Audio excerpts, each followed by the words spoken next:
প্রিয় দর্শক, সবাইকে শুভেচ্ছা জানিয়ে বাংলা ভিউ লাইভে সবাইকে স্বাগত জানাচ্ছি। আমরা রয়েছি সিলেট নগরী ৮ নং ওয়ার্ডের হাওলদারপাড়া এলাকাতে এবং আমরা আপনাদেরকে এখানে একটি বিশেষ বিষয় তুলে ধরার জন্য এখন লাইভে এসেছি। আসলে আপনারা দেখতে পাচ্ছেন সিলেট সিটি কর্পোরেশন ৮ নং ওয়ার্ডের হাওলদারপাড়া এলাকার সচেতন এলাকাবাসীর পক্ষ থেকে কিন্তু এখানে বিদ্যুৎ, ড্রেন ও রাস্তা সংস্কারের দাবিতে মানববন্ধন কর্মসূচি পালন করা হচ্ছে। এবং আমি যদি আপনাদেরকে পুরো মানববন্ধনটা দেখানোর চেষ্টা করি, এখানে কিন্তু বিপুল সংখ্যক পুরুষ, নারী এবং শিশুসহ সকলেই কিন্তু মানববন্ধনে এসে যুক্ত হয়েছেন। আসলে যে বিষয়টা ওনারা আমাদেরকে যে জানিয়েছেন বা আমরা আপনাদেরকেও জানানোর চেষ্টা করব, যারা এই মানববন্ধন আয়োজন করেছেন তাদের সাথে কথা বলে আপনার বিষয়টা আপনাদেরকে জানানোর চেষ্টা করব। আসলে যে বর্তমান যুগে যখন জননেত্রী শেখ হাসিনার সরকার উন্নয়নের রোল মডেলের দিকে এগিয়ে যাচ্ছে, এখানে কিন্তু একটি সিলেট সিটি কর্পোরেশনের বাসিন্দা হয়ে ৮ নং ওয়ার্ডের একটি এলাকার বাসিন্দারা কিন্তু এখানে মানবতর জীবনযাপন করছেন। ওনারা কিন্তু বিদ্যুৎ, ড্রেন এবং রাস্তা সংস্কারের দাবিতে রাস্তায় নেমে এসেছেন। আমরা আপনাদেরকে যদি পুরো মানববন্ধনটা দেখানোর চেষ্টা করি, এখানে বিপুল সংখ্যক পুরুষ, নারী এবং শিশুরা কিন্তু এই মানববন্ধনে অংশগ্রহণ করেছেন এবং যারা মানববন্ধন করছেন তাদের অনেকের সাথে আমরা কথা বলার চেষ্টা করব। আসলে ওনারা কী কারণে রাস্তায় নেমে এসেছেন, ওনাদের দাবিটা আসলে কি, সেই বিষয়টা কিন্তু আমরা ওনাদের মুখ থেকে আপনাদেরকে জানানোর চেষ্টা করব। আমরা আগে প্রিয় দর্শক, প্রথমে কিন্তু আমরা পুরো মানববন্ধনটা আপনাদেরকে একটু ঘুরিয়ে দেখাতে চাই। এখানে অনেক দীর্ঘ লাইন কিন্তু এবং দীর্ঘক্ষণ যাবৎ কিন্তু ওনারা লাইনে দাঁড়িয়ে রয়েছেন এবং রাস্তার যেমন যে রাস্তা নিয়ে দাবি সেই রাস্তার উপরেই কিন্তু ওনারা মানববন্ধন পালন করছেন। তাছাড়া ওনারা আর রাস্তার পাশাপাশি কিন্তু বিদ্যুৎ এবং ড্রেনেজ ব্যবস্থা নিয়েও কিন্তু ওনারা দাবি তুলেছেন।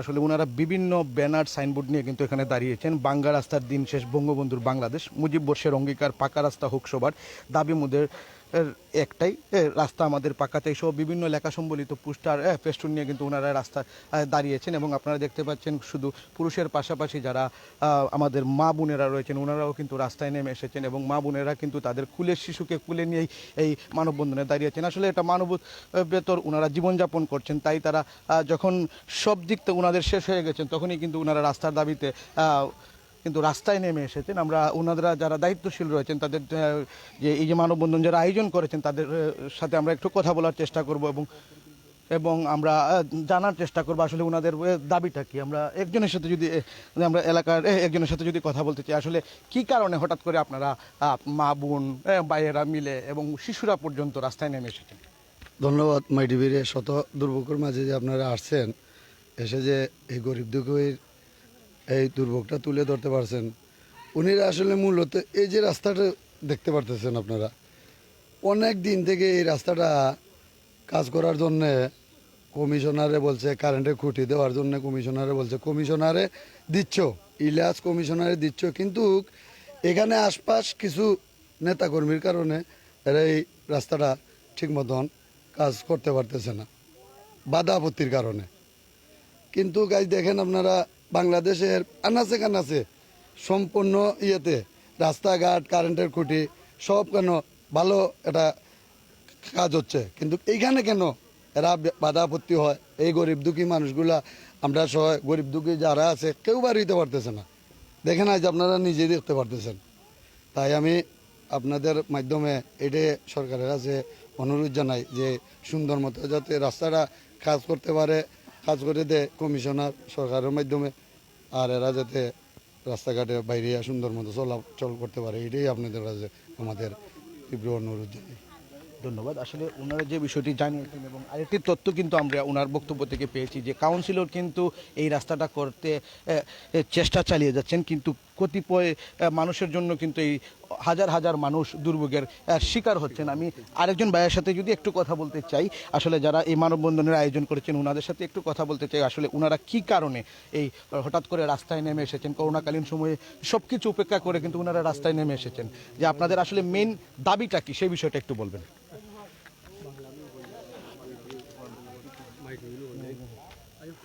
ধন্যবাদ আপনাদেরকে। আমি তো আমাদের দাবি একটাই রাস্তা, কিন্তু এইটা সবের জানা দরকার যে এই ভূমিটা খারাপ নয়, এটা জেলা প্রশাসকের ভূমির উপর দিয়ে আমরা চলাচল করিতেছি। তাইলে কেন এই প্রতিবেশীরা আমাদেরকে বাধা বিপত্তি দেয় আমরা বুঝে উঠতে পারতেছি না। গতকালকেও আমি শর্টে বলছি, আমার কাছে সব এভিডেন্স আছে, সব কিছু বলতে ছিল অনেক সময়ের প্রয়োজন, তো এত সময় তো নেই। গতকালকেও আমরা ইলেকট্রিক খুঁটি যে সময় নির্মাণ করতে চাই, তখন একজন মিন্টু কুমার পাল এসে বলেন গুলি করবেন, আমাকে গুলি করবেন, এবং ঠিকাদারকে বলেছেন কেন, কার পারমিশনে এখানে খুঁটি নিয়ে এসেছো, গুলি করে তোর বুক জার্জা করে দিব। উনি আবারও বলতে থাকেন যে ইলিয়াস কাউন্সিলর না, ইলিয়াস ওয়ার্ডের কাউন্সিলর, এই এলাকার কাউন্সিলর আমি নিজে। কেন আমাদের উপরে এই নির্যাতন আমরা বুঝে উঠতে পারি নাই। আমরা এই নিরীহ জনসাধারণ, আমি এই জনসাধারণ জানে আমাকে নিয়ে র্যাব নির্যাতন করেছে ওদের প্ররোচনায়। ওই পুলিশের অধীনস্থ কর্মচারী অরুণ কুমার দাস, ওর প্ররোচনায় র্যাব 3 থাকতে আমাকে নিয়ে নির্যাতন করেছে। একটি রাত্র, সারা রাত্র ফিটায় আমাকে। তখন আমাকে মুমূর্ষু অবস্থায় ওই এলাকাবাসী আমাকে পরের দিন সকালবেলা উদ্ধার করে। আমি 6 মাস শয্যাশায়ী ছিলাম। তখন আমার এই পরিবারের এই আর্থিক অবস্থা কে দেখবে? আমার যে এই 30 লক্ষ টাকা ক্ষতি, এটা কে ক্ষতিপূরণ দিবে? আচ্ছা, আপনারা তো সবাই মানে নারী পুরুষ সবাই মিলে রাস্তায় নেমে এসেছেন, আপনাদের আসলে এখন দাবিটা কি? আমাদের দাবি আমাদের রাস্তা সংস্কার করে বিদ্যুৎ এবং ড্রেনের ব্যবস্থা করে দেওয়া। আমরা বাংলাদেশের মাননীয় প্রধানমন্ত্রী অত্যন্ত উদার মনোভাব নেত্রী, তাই ওনার কাছে আমাদের আকুল আবেদন, আমার এলাকাবাসী সহ আমাদের আকুল আবেদন যেন এই রাস্তাটি আমরা সঠিকভাবে চলাচলের উপযোগী করে মাননীয় প্রধানমন্ত্রী এবং মাননীয় মেয়র মহোদয় এবং প্রশাসনের যা আছেন সিলেটে তাদের দৃষ্টি আকর্ষণ করে বলছি, যাহাতে আমাদের চলাচলের জন্য কোনো বিঘ্ন না হয়, রাস্তাটি সংস্কার করে ড্রেন এবং বিদ্যুতের লাইন করে দিয়ে আমাদেরকে চলাচলের ব্যবস্থা করে দেন। আমাদের আকুল আবেদন। ধন্যবাদ। আসলে আপনারা দেখতে পাচ্ছেন যে আমরা যদি আপনাদেরকে যে রাস্তা নিয়ে ওনারা মানববন্ধন করছেন সেই রাস্তাটা যদি আমরা আপনাদেরকে একটু দেখানোর চেষ্টা করি, এবং তাছাড়া আমি আরেকটি বিষয় আপনাদেরকে দেখানোর চেষ্টা করব। এখানে যারা বিদ্যুতায়ন রয়েছে, বিদ্যুতের যে খুঁটিগুলো রয়েছে সেগুলো কিন্তু অপরিকল্পিতভাবে লাগানো হয়েছে, যাতে কিন্তু প্রতিদিনই যারা এখান দিয়ে চলাচল করেন বা যারা বাসিন্দা রয়েছেন তাদের কিন্তু বড় ধরনের দুর্ঘটনা হওয়ার সম্ভাবনা রয়েছে। আপনারা যদি বিদ্যুতের খুঁটিটা দেখতে পাচ্ছেন যে ছোটো একটি বিদ্যুতের খুঁটির মাধ্যমে কিন্তু বিদ্যুতের লাইন টানা হয়েছে, সাথে কিন্তু এবং রাস্তাগুলো যেগুলো দেখতে পাচ্ছেন অল্প বৃষ্টিতেই কিন্তু এখানে কাদা এবং পানির কারণে কিন্তু মানুষজন চলাচলের অনুপযোগী হয়ে যায়, এবং এই কারণেই কিন্তু ওনারা দীর্ঘদিন যাবৎ এই রাস্তা নিয়ে বিভিন্ন দুয়ারে দুয়ারে ঘুরে কিন্তু তারা রাস্তার কোনো শুরু হওয়া পাননি। তাই কিন্তু তারা সবাই পরিবার পরিজন নিয়ে রাস্তায় নেমে এসেছেন, এবং আমরা যে বিষয়গুলো আপনাদেরকে দেখানো যায়, ওনাদেরকে কিন্তু মানবেতর জীবনযাপন করছেন, এবং রাস্তার পাশে আমরা একটি টয়লেটও দেখতে পাচ্ছি। সেই বিষয়টা আমরা আপনাদেরকে একটু দেখানোর চেষ্টা করি যে এবং যে রাস্তা দিয়ে ওনারা চলাচল করেন, হাজার হাজার মানুষ চলাচল করেন, সেই রাস্তার পাশ দিয়ে কিন্তু যে টয়লেটের যে ময়লা ওনারা ছেড়ে দেন বলে অভিযোগ করেন। আমরা একজন ভাইয়ের সাথে কথা বলতে চাই এই বিষয়টা নিয়ে, যে এই মুরব্বীর সাথে কথা বলতে চাই। এই যে আপনারা চলাচল করেন, এখানে রাস্তার পাশে একটি টয়লেট রয়েছে, সেই টয়লেটের মানে আপনাদের কি অসুবিধা হয় সেই বিষয়টা? রাস্তার মাঝে আটা যায় না স্যার, আমরা হইতাম কিতা, আমরা এগুলা বারে বারে ছাড়ি দেয়, আর একবারে অটো হয়েছে, এক হাত হয়েছে, আইয়া তারা হইলে আমার গুরুত্ব দেয় না, হে দেখায় তার পুলিশের চাহিদা। আর আছে বন্টু হইতা গুলি করে মারি ফেলাই দিব, বুঝলি? আমরা খিতা করতাম ওই কয়েকদিন আগে আমরা বেমারি লইয়া যাইতাম পারি না রাস্তা পাইতে, আমরা খিতা করতাম লাশ লইয়া যাওয়া যায় না। আমরা এই যে লাইন আমরা অজিত হইয়া আমরা সেদিন একটা বাচ্চা বাজি যাব মরে যেতে আছে, আল্লাহর ঘটে দেওয়া গেছে। এই পর্যন্ত আমি অসুস্থ মানুষ। আমরা মেইন সমস্যা হয়েছে আমরা এখানে হিন্দু মুসলমানদের বাস করি, আমরা ওইসে একজন মানুষ মরলে লাশ বা করতে পারি না। কতজন মানুষের? এখানে প্রায় 150 পরিবার আছে, 150 পরিবার আছে বর্তমানে। এই যে একটা বাথরুম, এই রাস্তাতে অনেক হিন্দু মুসলমান এখানে বাস করে, অনেক নমাজি মানুষও যায়, প্রায় সময় এটা সারি দেয়। অনেক সময় ওলনার ফাড়ার মানুষের বিগত কতদিন আগে এটা বিচার হইয়া গেছে, তখন এটা নিচে এরপরও ছাড়ে। আপনাকে মানে কাউন্সিলর বা প্রশাসনের কাছে যোগাযোগ করেছিলেন? কাউন্সিলরের কাছে গেছিলাম, কাউন্সিলর কয়েকবার আমরা খুঁটি দিছিল, খুঁটি আনার পরে এই আর মন্টুয়ে তারা নিষেধ করে এখানে গারবা লাগিয়ে দেয় না। ও তো গতকাল যে সময় খুঁটি আনছিল আবার খুঁটি ফেরত লিয়ে গেছে, মানে এবারটা গুলি করে মারিলে বে করবো সে করবো, মানুষের এই ধরনের হুমকি দেয়। ও দৌকা বর্তমানে যে কারেন্টের লাইন, এই তার অনেক সময় সিরা পরে, ও বাসের লাইনে সিরা পড়লে অনেক সময় ইন থেকে প্রায় 6 থেকে 700 ফুট দূরে গেছে এই তারটা। অনেক সময় সিরা রাইত আমরা অন্ধকারে দিয়ে বাইরে আওয়া যাওয়া করি, অনেক সময় যদি সিরা হইয়া থাকে অনেক সময় মানুষ অ্যাক্সিডেন্ট দুর্ঘটনা ঘটার আছে। তো আমরা মাননীয় প্রধানমন্ত্রীর কাছে একটু আবেদন, মেয়র সাহেবের কাছে আবেদন যে আমরাও তো মানুষ, আমরা এখানে যারা সবাই আছি সবই তো মানুষ, হিন্দু হোক মুসলমান সবাই মিলেমিশে থাকে, এই পর্যন্ত কোনো মাইর দরবার হয়েছে না। তো আমরা সবাই এখানে মিলেমিশে থাকতাম। আমরা জরুরি দরকার হয়েছে এই রাস্তাটা। একজন মানুষ মরলে, একজন রুগী হইলে, একজন গর্ভবতী মহিলা হইলে আমরা এই রাস্তা দিয়ে নিতে পারি না, কান্দহরি বইয়া দেওয়া লাগে। একজন মানুষ মরলে লাশ বা করতাম পারি না। এইটাই আমরা মাননীয় প্রধানমন্ত্রীর কাছে দাবি যে আমরা এই রাস্তাটা উনি যে আমরা কইরা দেয়, এটা সিটির ভিতরে আছে। আসসালামু আলাইকুম। আরেকজন ভাইয়ের সাথে আরেকটু কথা বলতে চাই। আসলে ধন্যবাদ মাই টিভিকে। মাননীয় প্রধানমন্ত্রীর প্রতি আমার আকুল আবেদন, এই রাস্তাটা নিয়ে আমরা অনেক দিন যাবৎ মায়ের দরবার, মানে তারা আমাদের মারতেছে, মামলা দিছে, ডাকাইত বানাইছে, কোর্টে মামলা গেছে, যাওয়ার পরে ধারক আপনার মামলাটা মিথ্যা কইয়া ইয়ে করে দিছে, এটা কি বলে আপনার ডিসমিস করে দিছেন। আচ্ছা, আমরা ডাকাত বানাই হয়েছে, আমার মারে আপনার সেদানি হয়েছে, আমার সেদানি হয়েছে, আমার মারা হয়েছে, মিথ্যা প্রতিশ্রুতি দিয়া মাননীয় প্রধানমন্ত্রী আমার মামলা উঠে আনা হয়েছে। এখানে একটা ছেলে আছে মন্টু, সে ছাত্রলীগ করে, তার বইয়ে গুল্লি মারবে, এই মারবে সেই মারবে, তারা আমার মারে সেদাইছে, আমারে মারছে, মামলাটা আমার উঠেই আনছে। মাননীয় মন্ত্রীর কাছে আমার এটাই অনুরোধ, মাননীয় আমাদের এলাকার যে মন্ত্রী মমিন সাহেবের কাছে আমার এই অনুরোধ, আমরা যে রাস্তাটা সুন্দর মতো করা হয়, মেয়র সাহেবের কাছে আমার অনুরোধ। আসলে আমরা দীর্ঘক্ষণ অনেকের অনেক অভিযোগ শুনেছি। আসলে ওনারা কিন্তু মানবেতর জীবনযাপন করছেন। আমরা আরেকজন ভাইয়ের সাথে কথা বলতে চাই যে আসলে উনি আদাব। এই রাস্তাটার মধ্যে আজকে 40 বছর থেকে আমরা চলাচলি করি এবং আমরা এইটা বাড়িটা আছিল আমরা মামার, এই বাড়িতে আমরা আওয়া যাওয়া করছি সবসময়, এই রাস্তাটা চলাফেরা করি।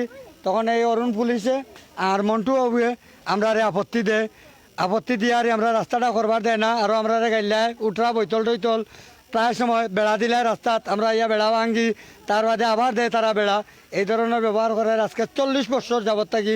এই আমার মামার মাথা বাড়ছে, আমার বইনর মাথা বাড়ছে, এই মন্টুয়ে ফাড়িয়ারি এরারে এইবাদি রাস্তা সবসময় বন্ধ রাখে। আমরা এই রাস্তাটা খুলিয়া এখনও চললাম, আর এখন কুটা এটা লাগাইতে গেলে দেখা যায় তারা আমরা মারধর করে, হুমকি দেখায় বন্দুকর। গতকালকে ইলিয়াস মিয়ায় কুটা বাটাইয়া আমরা ইলিশ মিয়ারে ফোন দিছি যে আপনি আউকা, আপনি যখন কুটা বাটাইছেন আপনি আবার তার সরজমিনে আউকা, তাই না আমরা খান্দাত আইসন না কালকে, তাই আইসন না খান্দাত টান দে ওখানে পথ থাকি ফোন করে মন্টুয়ে যে এখানে গুলাগুলি হইব, তুমি এখানে আইও না। এবং যারা কারেন্টের গুটাগুলা লইয়া আইছে মিস্ত্রিরা, তারারে কয় গুল্লি করবো, এসি করবো কইয়া আর ইতারে ঘুরাইয়া দিলার। দেওয়ার সাথে গালাগালি করার সাথে দেখলাম 3বার তারা কুটা গাড়াইছে আমরা এখানে, গাড়াইয়া আবার তুলিয়া নাকি কুটাগুলা, তুলিয়া যখন নাকি তখন আমরা তো একটা মানুষ না, আমরা এটা দুঃখ লাগে না এই জিনিসগুলা। আগামী গতকালকে আবার বাটাইছেন, তাই কেউরে কইছেন না, না কইয়া বাটাইয়া আমরা দিয়ে মাইল লাগাইয়া তাই না আইন না, এবং কুটাগুলা লইয়া যাইয়া গিয়া আমরা কুটাগুলা আটটাইছি।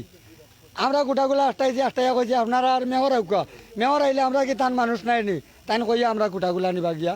এতটুকু আমার ইয়ে করা আপনারা কাছে দাবিটা আমরা এই রাস্তাটা হইতো ড্রেন হইতো এবং কারেন্টের কুটা হইতো, এগুলো আমরা অনেক আমরা আরেকজনের সাথে একটু কথা বলতে চাই। আসলে উনি একজন নাট্যকর্মী এবং বাটি বাংলা অগ্রদূত যুব সংঘের সাধারণ সম্পাদক, ওনার কাছ থেকে আমরা একটু জানতে চাই আসলে এই যে রাস্তায় যারা নেমে এসেছেন, আপনারও এই এলাকায় বাসা, আসলে যে বিষয়টা রয়েছে সে বিষয়টা একটু সার্বিক পরিস্থিতিটা আমাদেরকে বলবেন।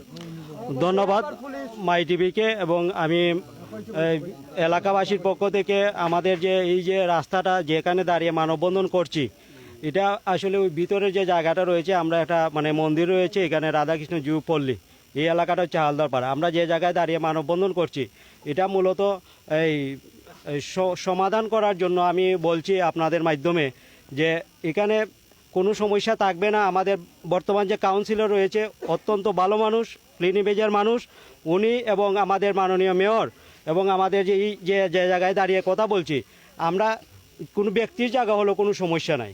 আমরা জানি এটা বিধানসভার জায়গা। আমাদের কথা হচ্ছে বিধানসভা অবশ্যই একজন ভালো মানুষ, একজন মদনমোহন কলেজের এজিএস, আওয়ামী লীগের একজন গুরুত্বপূর্ণ নেতা, উনি যদি উদ্যোগ নেয়, মেয়র যদি উদ্যোগ নেয়, কাউন্সিলর যদি উদ্যোগ নেয়, আমাদের এই কথাবার্তা বলার এক্সট্রা কথাবার্তা বলার দরকার নাই। কে গুলি খাইছে কে খাইছে না এগুলা না, আমাদের মূল উদ্দেশ্য হচ্ছে রাস্তা হতো, রাস্তা, ড্রেন, কারেন্টের খুঁটি লাগতো। আমি এটা মনে করি যতই আপনি ইয়ে করেন, স্থানীয় সরকারের যে বর্তমান কাউন্সিলর রয়েছে অত্যন্ত একজন ক্লিন ইমেজের মানুষ, আমাদের ওয়ার্ডের কাউন্সিলর, ওনার কাছে উনি যদি উদ্যোগী হন মেয়রকে নিয়ে, আর আমার মনে হয় যেহেতু আওয়ামী লীগের একজন ভালো একজন নেতা এবং মদনমোহন কলেজের এজিএস, উনি জনদরিদ্র একজন নেতা, ওনাদের সাথে কথা বলে সমস্যার সমাধান হয়ে যাবে এবং অচিরে এই রাস্তাটা হবে আমার বিশ্বাস। এই তিনও মুখে বসতে হবে, কাউন্সিলর, মেয়র এবং বিধান সাহা, ওনারা বসলে আমার মনে হয় এই যেহেতু উনি জায়গাটা লিজ নিছে দেশের ওনারা অনেকক্ষণ যাবত অভিযোগ করতেছে আরো 2 জন মানুষের নাম। আমি সেটা বলছি না, আমি বলছি এক কথাই যে আমি স্বপন বর্মন যদি রাস্তার মালিক থাকি, মেয়র জনগণের জন্য রাস্তা দেওয়ার জন্য প্রস্তুত, কারণ সিটি কর্পোরেশন আমাদের ট্যাক্সই চলছে, আমরা কেন এই সুবিধা পাবো না? আমাদের বাচ্চা কাচ্চারা স্কুলে যেতে পারছে না, আমাদের এই মুরব্বীরা কেউ মারা গেলে নিতে পারছে না। আমি আউট কথা বলে লাভ নাই, আমার দাবি একটা আজকে দাঁড়াইছি এখানে, আমি একজন নাট্যকর্মী, আমি একজন সামাজিক সংগঠন করি, আমার দাবিটাই জনস্বার্থে আমাদের মেয়র, কাউন্সিলর এবং আমি বিধান সাহাকে অনুরোধ জানাচ্ছি আপনারা এই রাস্তাটা আমাদের জন্য করে দেন, এতরি পরিবারের জন্য। ধন্যবাদ।